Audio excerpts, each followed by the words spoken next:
Juan Carlos Zúñiga.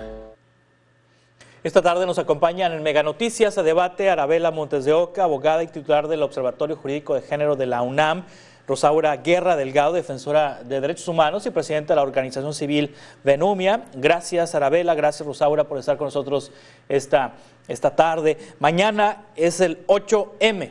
Arabela, habrá marchas, manifestaciones en todo el país, en muchas ciudades del país. En materia de violencia familiar, ¿cuáles son las demandas en el contexto del 8M el día de mañana, Arabela?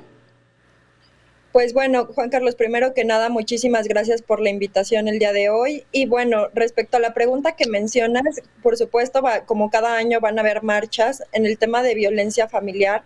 Sobre todo están dos ámbitos. El primero es el tratar de pasar del ámbito privado al ámbito público, que se discutan estos casos de violencia familiar, sobre todo en las cuales se vea la parte de la responsabilidad del Estado en materia de prevención, porque nos damos cuenta que en materia de prevención hace muchísima falta el tema de violencia familiar. Vemos prevenciones de otro tipo de violencias, pero no nos damos cuenta de que la violencia familiar ha sido la olvidada en este tema de prevención. Y además, un segundo punto es lo que ya mencionaban anteriormente en la nota, que es que son muy pocas las personas que están siendo sancionadas por violencia familiar y que justamente tanto el Estado como el Estado con sus herramientas, el derecho y demás, deben de hacer valer los derechos de las víctimas para poder sancionar proporcionalmente a quienes la cometen. Sí, para poner en contexto a la audiencia, Rosaura Guerra Delgado, ¿qué es la violencia familiar? ¿Qué hechos pueden considerarse violencia familiar? Bueno, nosotros como abogados sabemos que cualquier acción u omisión por cuestión de género sufra violencia psicológica, económica, sexual, patrimonial, laboral, esa es la violencia que se ejerce en contra de las mujeres, estando el individuo habitando o no, ¿ok?, el entorno familiar. Es la acción o omisión que se hace por el solo hecho de ser mujer, ¿ok?, en contra de una de ellas. Y le digo, la violencia puede ser física, emocional, económica, sexual, porque podemos estar casados, pero si no hay el consentimiento para el acto sexual, es una violación también. Entonces, en todos los entornos en donde nosotros ya estamos siendo parte y que nos pertenece estar en ese lugar y que estemos viviendo cualquier acto de violencia, ya es considerado como violencia en contra de la mujer. Sí, Arabela Montes de Oca ahorita me decía, son pocas las personas que son castigadas por violencia familiar en nuestro país. ¿Por qué ocurre esto? Pues bueno, hay que ver como un contexto también más allá del ámbito familiar. Si nosotros nos vamos a las cifras de impunidad que tiene México, son altísimas. Nos damos cuenta que, por ejemplo, en casos de desaparición tenemos arriba de un 90% de casos de impunidad, en temas de violencia tenemos un 94% de impunidad y sin duda, pues eso se refleja en casos como el tema de violencia familiar, en el que la impunidad está presente por arriba del 85% de los casos. En muchas ocasiones es justo el miedo que se tiene porque pues es parte de tu familia y eso de alguna forma representa también un tema de confrontar el entorno familiar para poder presentar estas denuncias, pero también implica otro tipo de retos, ¿no? Los retos en los cuales existe una dependencia, como ya mencionaba Rosaura, una dependencia económica, una dependencia patrimonial, en la que pocas veces las víctimas pueden salir y pueden tener autonomía económica.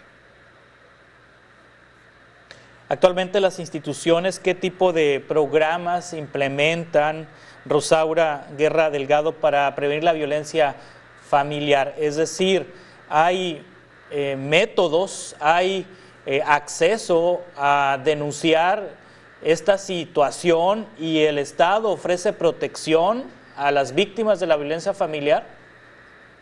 Pues mire, desafortunadamente es triste decirlo, pero es muy poco lo que se le invierte a la prevención con respecto a este caso de violencia contra las mujeres. Y lo peor del caso es que, hablando en particular de Nuevo León, por ejemplo, ayer que me invitaron a su entrevista para actualizar las cifras, entras a la página de la Fiscalía y no hay datos. La página no te arroja absolutamente nada, pero ellos dan los datos que ellos quieren dar. Y desafortunadamente luego nos vamos a que el personal, que es el primer contacto, tanto la policía como el agente del Ministerio Público, no tienen la capacitación necesaria para poder abordar un tema de violencia cuando llega la mujer a denunciar. Al contrario, la revictimizan y le preguntan qué hiciste o qué dejaste de hacer, ¿sí? Para que vieras ese suceso de violencia, cuando el artículo 21 constitucional es muy claro. Los agentes del Ministerio Público recaban la información e investigan, ¿ok?, la conducta que ella está en un momento dando denunciando, y sin embargo la hacen de juzgadores. Pero es por la falta de capacidad tanto del tema, la sensibilidad, y porque realmente no se le ha invertido a los programas de prevención. Somos más bien reactivos. Y desafortunadamente, pues tengo que decirlo, Nuevo León está dentro de los primeros 3 lugares a nivel nacional, ¿sí?, de denuncias presentadas por violencia en contra de la mujer. Y estamos hablando no solamente de violencia de las que anteriormente hemos mencionado, que la física, la psicológica, la patrimonial, sino también la violencia que viven las familias al desaparecer una hija, al matar una hija. La violencia que el entorno familiar vive por este tipo de violencias en contra de las mujeres, y que el Estado se hace como que no pasa nada.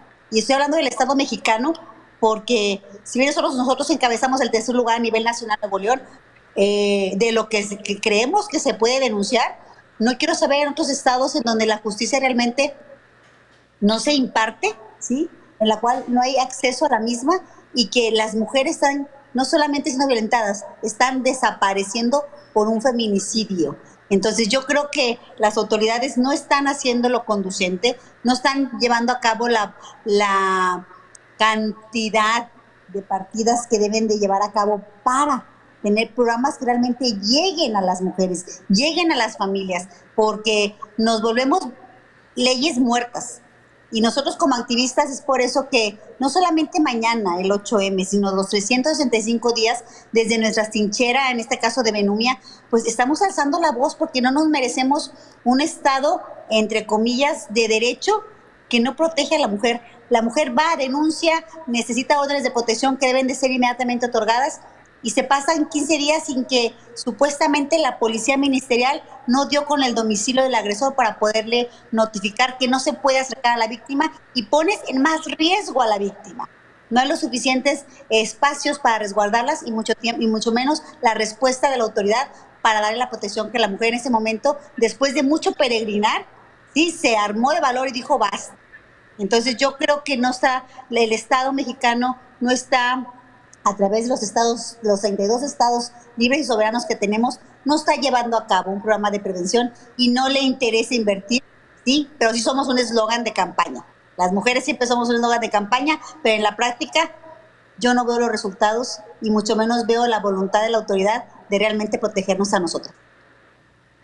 Sí, Arabela Montes de Oca, ¿cómo debe ser el protocolo? Es decir, si una mujer está en una situación de riesgo de ser víctima de violencia dentro de su hogar, ¿qué es lo que el manual dice que debe de hacer? ¿Qué es lo que dice el manual que las instituciones deben hacer respecto a una circunstancia en la que una mujer o una persona dentro de la familia se encuentre en una circunstancia de violencia?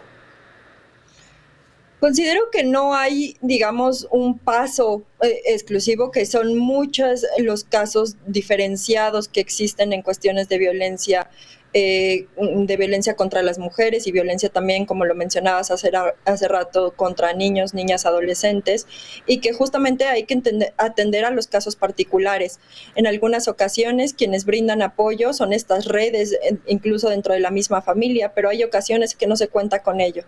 Hay otras ocasiones en que justamente las organizaciones de la sociedad civil, los colectivos, las colectivas, van a ser también ese primer paso o ese primer contacto para que las víctimas puedan acceder a la justicia.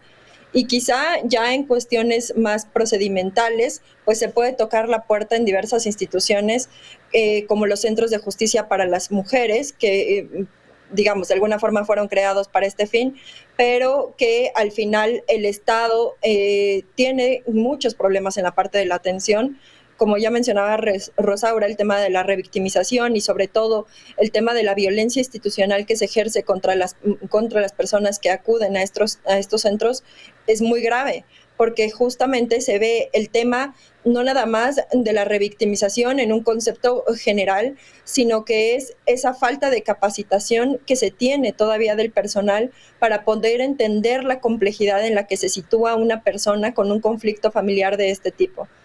Y que a pesar de que existen diversos cursos que se han dictado en materia de prevención como obligaciones por parte del Estado, a veces a quienes nos toca estar de este lado de la academia, quiero mencionar o quiero aclarar que a veces es muy difícil, porque en muchas ocasiones o no prestan atención, o no van, o lo toman únicamente como un trámite. Y entonces eso, al momento en el que se materializa, pues al final tienen certificaciones de que están estudiando cuestiones de género, pero en realidad no están siendo sensibilizados en un primer paso y no están siendo capacitados para la atención.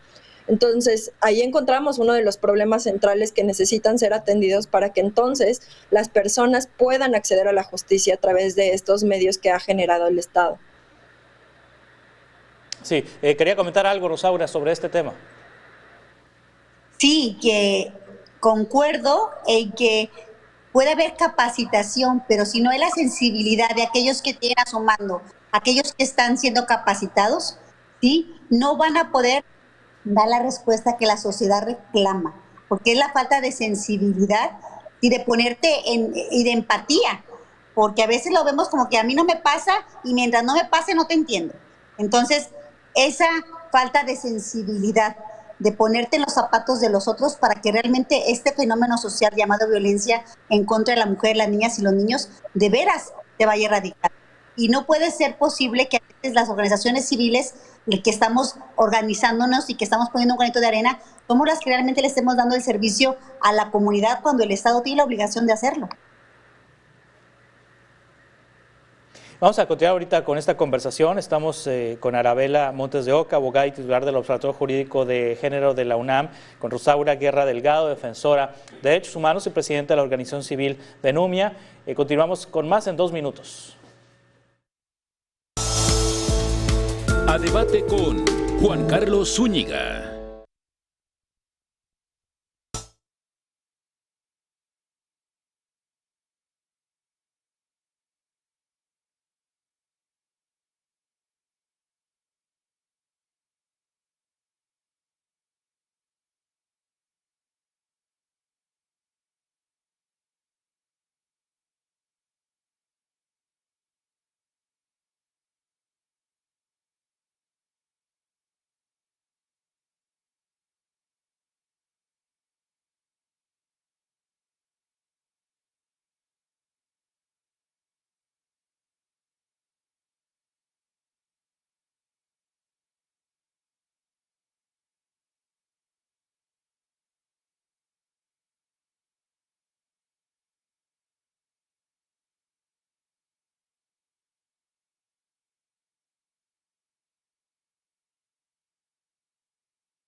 A debate con Juan Carlos Zúñiga.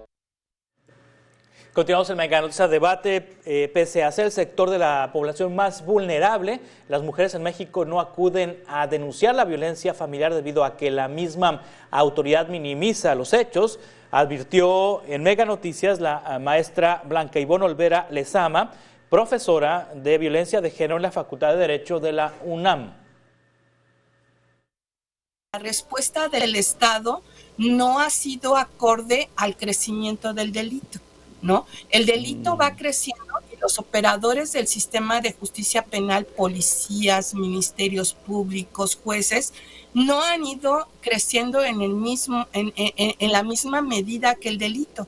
Entonces vemos que los delitos, no solamente el de violencia familiar, pues están creciendo en nuestro país ante esta falta de respuesta del Estado para prevenirlos, sancionarlos y frenarlos y detenerlos.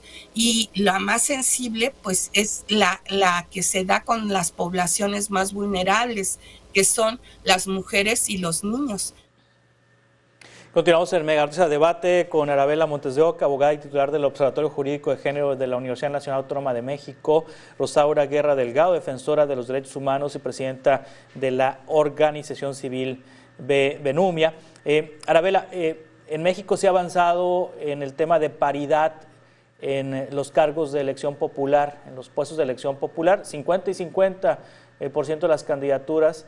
Se ha avanzado también en el tema de que no se juegue con el asunto de la representatividad de las mujeres, porque cuando se inició con esta conversación, con este tema, pues los varones mandaban a las mujeres a los distritos perdedores, vamos a ponerlo en esos términos, o a los municipios perdedores, a las candidaturas perdedores, y ese tema pues quedaba muy lejos de que existiera 50 y 50. Pero hoy ya tenemos congresos estatales, el Congreso Federal mitad, tenemos un mayor número de gobernadoras, ya tenemos titulares de las fiscalías de justicia en los estados, tenemos más presidentas municipales, y pensando en el tema de que la violencia familiar es un delito que se persigue en lo estatal, en el fuero común, en la parte de las fiscalías, si se ha avanzado más en el tema de la representación política de las mujeres, ¿por qué todavía ha tardado en bajar en la procuración de justicia? Bueno, el tema de la representación es un tema muy interesante, o sea, muy significativo para la historia de los derechos de las mujeres, porque considero que justamente es el tema en el que más hemos podido avanzar, también el tema que más, de alguna forma, que más hemos desarrollado a través de distintas medidas, a través de medidas de presupuesto público etiquetado, capacitaciones, entre otras, que de alguna forma han tenido un mejor control, y que sin duda, o sea, si hemos pasado de ciertas políticas, por ejemplo, hemos pasado de cuotas que se establecen porcentajes mínimos para la representación a cuestiones paritarias de 50-50, es que estamos hablando de una política pública transitoria, de una política pública que tiene que ir avanzando de forma progresiva y que no se tiene que quedar únicamente establecida en la parte, o no se tiene que ver de forma estática.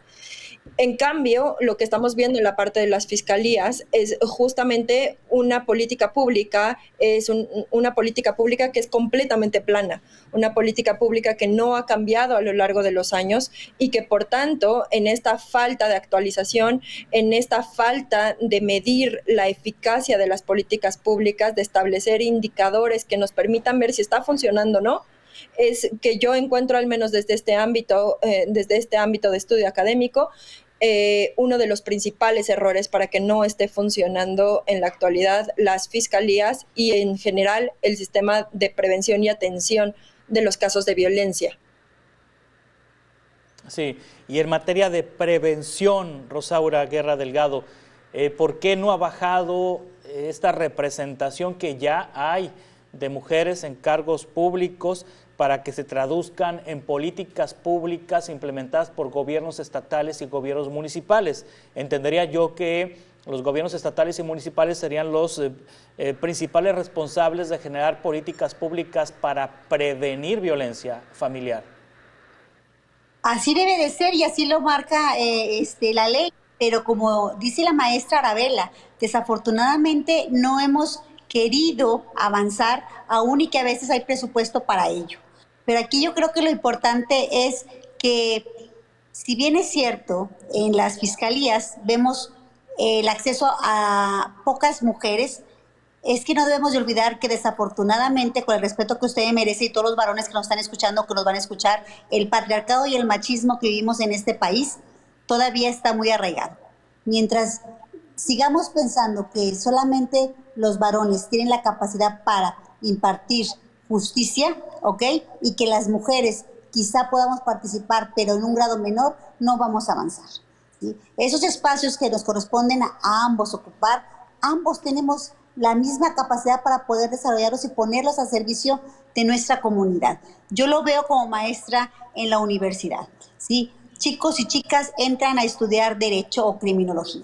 Y sin embargo, las oportunidades que se dan para uno y para otro son completamente diferentes aún, y que a veces las chicas son las que sacan mejores calificaciones porque de veras que le ponen bastantes ganas y sin embargo llegan a solicitar un trabajo dentro del Poder Judicial y por el hecho de ser mujer ya vas en desventaja, aún y que tengas un excelente CARDES que te dé una presentación, pero por el hecho de que eres mujer, que te puedes casar y que puedes tener hijos, entonces ya no puedes ocupar el mismo puesto de fiscal o de juzgador o de juez o de agente del Ministerio Público, mucho menos, ¿sí?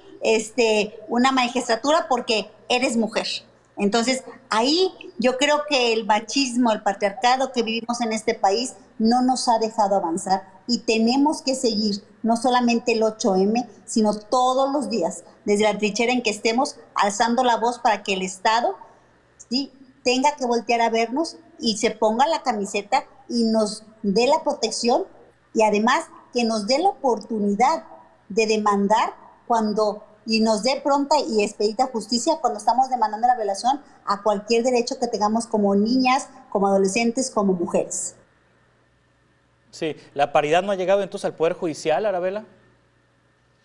Pues ya han habido, digamos, varios concursos específicamente abiertos para exclusivamente mujeres, sobre todo ahora la ministra Norma Lucía Piña, ahora al frente de la Suprema Corte, ha impulsado este tipo de concursos también, y también el antiguo presidente de la Corte también los impulsó, pero hay que voltear a ver cómo esto llega únicamente a juzgados, digamos, de primera instancia, llega a ciertos puestos de tribunales colegiados, pero todo el demás trabajo que depende, digamos, que el derecho depende de ellos, como mencionaba Rosaura, o sea, todo el tema, por ejemplo, de ministerios públicos y demás, es todavía una tarea pendiente, y que sin duda no nada más es una tarea pendiente en esa cuestión formal, sino que hay que voltear a ver cómo inclusive con el personal que ya se tiene, se puede seguir trabajando para que ellos puedan tener de alguna forma una mejor preparación para brindar la atención que como sociedad necesitamos, y además no nada más necesitamos, sino que también merecemos, porque justamente pues al final todo sale de los impuestos y lo que más queremos es que exista eficacia en el sistema judicial y también en la parte del sistema legislativo, porque abonando un poco a la pregunta anterior que se hacía, en el tema de prevención hay cuestiones bastante curiosas, o sea, tratando de simplificar. En este momento estamos realizando un estudio con X Justicia para las mujeres, en el cual estamos viendo que en la prevención no tenemos una descripción exacta de cuáles son las obligaciones del Estado. Y justamente están analizando ya las decisiones de Corte Interamericana de Derechos Humanos, nos damos cuenta de que estas obligaciones no están siendo cumplidas a cabalidad y que entonces hay que repensar, o sea, el tema de prevención, y que hay que repensar la parte de la estructura judicial todavía para que no nada más quede en una cuestión paritaria o en lo que se llama como una paridad descriptiva, sino que vayamos a una representación sustantiva en el que las mujeres que lleguen a esas posiciones sean mujeres que efectivamente trabajen por los derechos de las mujeres, al igual que los hombres que están ahí, que necesitan ser capacitados en temas de género y sensibilizados también. Sí, el patriarcado, el machismo se puede combatir con educación, Rosaura, y en ese sentido, ¿el modelo de la nueva escuela mexicana prevé estos contenidos en la educación básica? Bueno, desafortunadamente tenemos, vamos como los cangrejos. Desafortunadamente la educación en México como que se le apuesta mejor a estar ignorantes para poder más de papá Estado.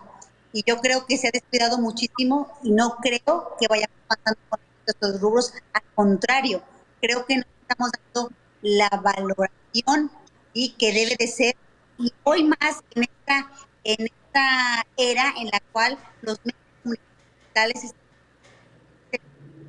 yo creo que México le debe de apostar realmente a un sistema educativo primero, en el que realmente todas las niñas y los niños puedan tener acceso a una educación, como lo marca la Constitución, que el Estado debe proporcionar lo necesario para que la educación sea gratuita, sea laica, pero que además sea de calidad. Desafortunadamente hemos visto que la calidad de la educación en México, al contrario, va hacia atrás. Y desafortunadamente vemos que hay muchos maestros con la camiseta bien puesta para realmente empezar a combatir estas lagunas que nos han ayudado a tener un país en el cual la violencia es la única forma de solucionar, ¿sí? Pero hoy por hoy yo sí diría que, pues por eso existen a veces muchas escuelas o dependencias privadas, porque se dan cuenta que en lo público está careciendo de esa calidad que necesitan los niñas para se contribuya a una educación y a un desarrollo integral. ¿Okay? Y ahora vemos que se tienen que incursionar otro tipo de temas, no menos nos estamos olvidando de lo esencial, que el niño y la niña necesitan herramientas desde pequeños, primero, ¿sí? ¿Cuáles son los derechos de ellos? Y si en un momento dado se lo están buscando, ir con de viva voz. ¿En qué escuela de México, en qué escuela pública realmente hay un maestro, un psicólogo, un doctor, una trabajadora social? Aún podemos presumir que tenemos aulas, pero realmente estas aulas tienen todo lo necesario para, porque podemos tener muchas aulas, pero sin maestros capacitados, ¿sí? O bien el niño llega con su pancita vacía, porque no tiene que comer. Sí. Entonces, tenemos un Estado mexicano en el cual tampoco se le ha apostado a ser prioridad para que Sí, bueno, no se. vamos a continuar ahorita la conversación. Yo creí que era mi receptor el que no, pero parece que no se está captando lo que nos está comentando Rosaura. Ahorita vamos a continuar con esta conversación en un par de minutos. A debate con Juan Carlos Zúñiga.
A debate con Juan Carlos Zúñiga.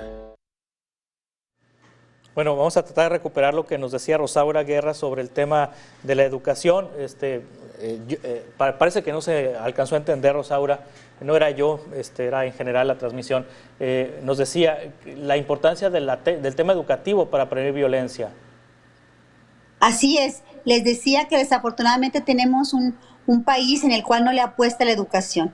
Y ahí comienza la violencia entonces. ¿Por qué? Porque los niños no tienen el acceso a ser informados de que son seres humanos, los cuales tienen derecho, ¿ok? Y por lo tanto a veces, por no conocerlos, por la ignorancia en la que vivimos, dejamos, ¿ok?, que vulneren nuestra persona, nuestro físico, nuestro psique, nuestro cuerpo. Y yo creo que a veces, en lugar de ir hacia adelante, vamos hacia atrás en la educación, en aras de tener un país ignorante y que dependa de papá gobierno. Y esto, la falta de conocimiento con respecto a nuestros derechos, es lo que nos mantiene vulnerables para en un momento dado ser violentadas y violentados a cualquier edad. Sí, Arabela Montes de Oca, se toca un punto importante de cómo están funcionando los sistemas educativos en nuestro país para prevenir violencia. Son temáticas que se están abordando en las aulas en estos momentos porque, bueno, ya quizá los adultos sea muy complicado reeducarlos, ya esos abogados, esos profesionistas, esos funcionarios de las fiscalías y de las áreas de seguridad o que integran las dependencias que deben definir políticas públicas en materia de prevención de la violencia, pues ya traen el patriarcado y el machismo muy enraizado, muy complicado que se les quite. Sí se puede reeducar, no es algo imposible, pero pues la clave, como siempre se ha dicho durante muchos años, está en la educación básica. Claro, Juan Carlos, aquí hay que voltear a ver dos elementos. Primero, hay que voltear a ver que el tema de la educación sí corresponde al Estado prioritariamente, pero también a las casas. Nos damos cuenta que, pues, sobre todo en situaciones de violencia, los niños, niñas y adolescentes tienen pocas herramientas para conocer cuáles son los derechos, cómo poner límites sobre todo sobre su cuerpo. Y también no saben a quién acudir en casos de violencia, porque en muchas ocasiones este tipo de cuestiones son encubiertas de alguna forma por más personas o contextos complejos. Entonces, en este sentido, el tema de la educación también en casa, el tema de que se permita en las casas la educación sexual, que no debería de estar sujeta a discreción de las familias, sino que debería de ser obligatoria, debe de estar presente en la formación de niños, niñas y adolescentes para la prevención de las violencias.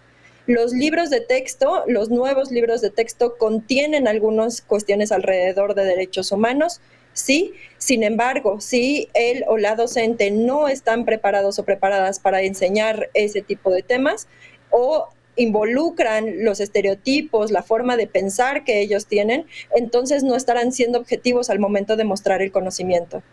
Entonces, si los contienen, aquí es importante hacer una aclaración. Los libros de texto tienen un problema importante, que es que no atienden a la autonomía progresiva de los niños.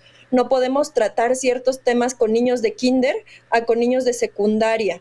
Y aquí se están abordando temáticas iguales para niños de kinder, para niños de secundaria. Entonces, el trabajo que hacen maestros y maestras tiene que hacer un esfuerzo enorme con los nuevos materiales que existen para poder adecuarlos a los contextos de niños, niñas y adolescentes y adecuarlos también a las edades que tienen.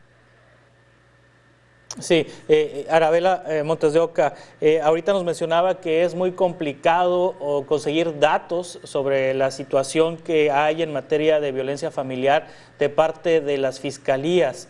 Si es complicado obtener datos, entonces ¿cómo se recopila la información que hace el Secretariado Ejecutivo del Sistema Nacional de Seguridad Pública y que publica oficialmente los datos de cómo están estos delitos en México? Si simplemente en la página de una fiscalía no están, o si se hace una solicitud de información a través de la ley de transparencia y no se proporcionan estos datos, entonces ¿cómo se están tomando decisiones en nuestro país con base en cifras de qué manera, quién sabe de qué manera se estén generando? Sí, bueno, el secretariado ejecutivo y las cifras que están dando es sin duda también una de las problemáticas importantes. Hemos visto cómo el secretariado ejecutivo ha cambiado de metodologías para poder darnos estos números, y esos cambios de metodología implican, por un lado, ver los casos que se están investigando como algún tipo de violencia, o por otro lado, ver los casos que han sido sentenciados respecto a eso. Pero en un país con el grado de impunidad que tenemos, es importante ver que en muchas ocasiones el secretariado ejecutivo marca que vamos en descenso de ciertos tipos de violencia, cuando en realidad la metodología que usan sirve para reducir los números que se están dando. Entonces, aquí es importante no nada más obtener los números por parte del secretariado ejecutivo, sino que hay varias organizaciones, México Unido contra la Delincuencia, Mexicanos contra la Corrupción, o sea, hay varias organizaciones de la sociedad civil que se están dedicando a hacer la parte de números que de alguna forma contrastan con los datos que vienen del gobierno. Y es así como podemos encontrar nosotros, quienes vamos analizando esta información, mayor veracidad en el contraste de lo que dice el gobierno con el contraste de lo que están encontrando las organizaciones de la sociedad civil. ¿Qué ha pasado, Rosaura, con los albergues para mujeres víctimas de violencia? Se mencionó al inicio de la administración que se había cortado el presupuesto para los albergues administrados por las organizaciones civiles o por privados y que no había recursos para ello, pero se justificó el gobierno diciendo que ese dinero se otorgaría para que las propias instituciones gubernamentales ofrecieran estos apoyos de albergar a mujeres. Pero ¿cuál es la situación en este momento después de esa discusión tan polarizante que hubo hace 4 años ya? Bueno, yo lo que yo le puedo decir desde la trinchera de Benumia, nosotros tenemos un refugio transitorio y nosotros no recibimos, ¿sí?, desde que empezó este gobierno federal, apoyo para ello. Y lo que afortunadamente hizo el gobierno de Nuevo León hace un par de semanas es que una de las instituciones privadas, una organización civil, Alternativas Pacíficas, que ya no pudo porque ya no tenía presupuesto para los albergues que ella tenía y que fue el modelo de atención para albergues en todo nivel nacional, pues tuvo que pasar la estafeta al Estado. El Estado va a manejar todos y cada uno de los albergues que por muchos años fue la que encabezó a nivel nacional este modelo de atención, pero desafortunadamente el lema, el contexto, la justificación que en un momento dado dio el Estado mexicano para dar el apoyo y supuestamente dárselos a los gobiernos estatales no se ha dado y desafortunadamente, bueno, pues volvemos a lo mismo, como decía la maestra Arabela, pues del dicho al hecho está en mucho trecho. Desafortunadamente los datos que tiene el Estado con los datos que las organizaciones civiles tenemos, pues distan mucho de lo que realmente es, y por lo tanto, al ellos no tener los datos fehacientes de lo que estamos viviendo en esta violencia,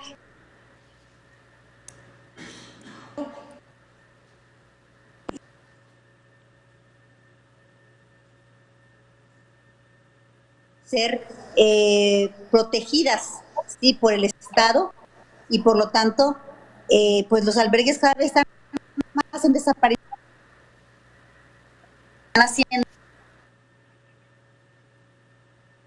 Bueno, parece que tenemos problemas con Rosaura. Arabela, finalmente la próxima presidenta será mujer, definitivamente. Lo más probable es que una de las 2 candidatas sea la próxima presidenta, a como están los números, Claudia Sheinbaum o Xóchitl Gálvez. ¿Va a cambiar o va a mejorar la circunstancia para las mujeres en nuestro país teniendo presidenta mujer?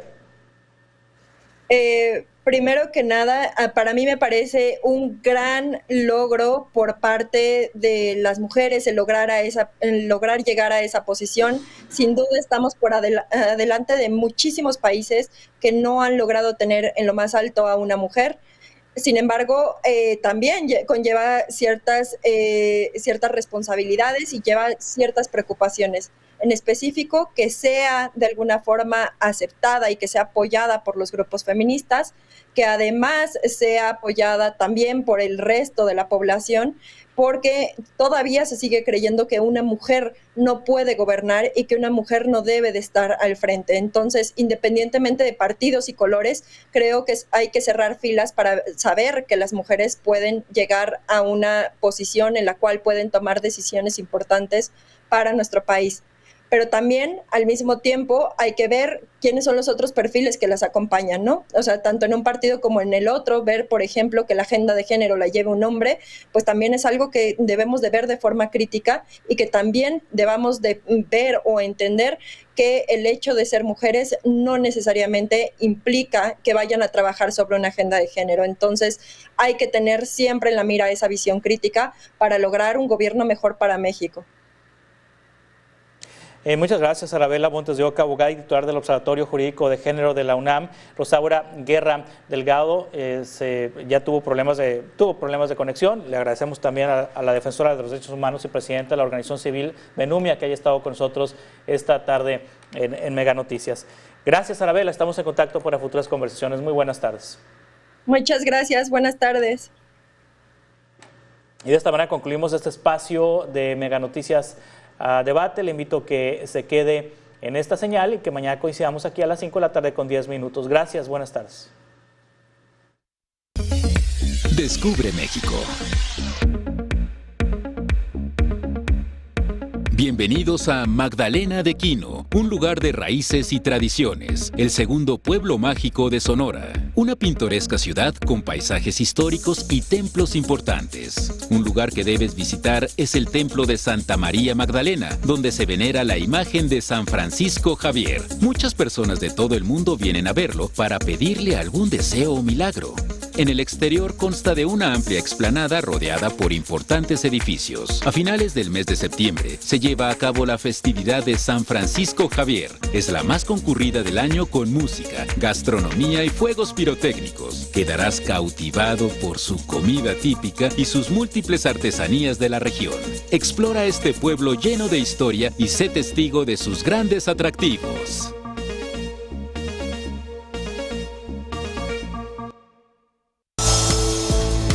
A debate con Juan Carlos Zúñiga.